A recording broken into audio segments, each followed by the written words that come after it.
Hello viewers, breaking news. এবার হিমেল আশরাফ নয়, শাকিব খানকে নিয়ে আবারও সিনেমা করছেন একসময়ের গুণী পরিচালক মালেক আফসারি। সম্প্রতি 2019 সালে মুক্তি পেয়েছিল শাকিব খানের পাসওয়ার্ড সিনেমা, আর এই সিনেমাটি প্রচুর ব্যবসা সফল করেছে দর্শক মহলে। অতঃপর এই সিনেমাটি নির্মাণ করেছিলেন সুনামধন্য পরিচালক মালেক আফসারি।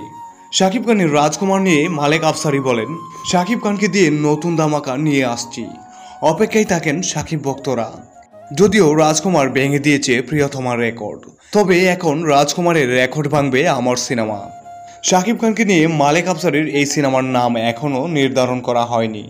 জানা যায় শাকিব খান সম্মতি দিলেই শুরু করবেন মালেক আফসারির নতুন সিনেমার কাজ। মুভিটি সম্পূর্ণ মাসালা দাচের হতে যাচ্ছে। অতঃপর মালেক আফসারি এই নিয়ে আরও বলেন, যদি শাকিব খানকে নিয়ে আমার এই সিনেমাটি বানাতে পারি তাহলে রিলিজ ডেট হবে 2025 সাল। প্রিয়তমা রাজকুমারের মতো ফ্যামিলি ড্রামার পর দর্শকরা শাকিব খানকে ঈদ ফেস্টিভ্যালে দেখতে পাবে। তো ভিউয়ার্স, আপনাদের যদি কোনো মন্তব্য থাকে তাহলে অবশ্যই কমেন্ট বক্সে জানাতে ভুলবেন না, এবং শাকিব খানের সকল ভিডিও পেতে হলে চ্যানেলটি সাবস্ক্রাইব এবং লাইক দিয়ে রাখবেন। ধন্যবাদ।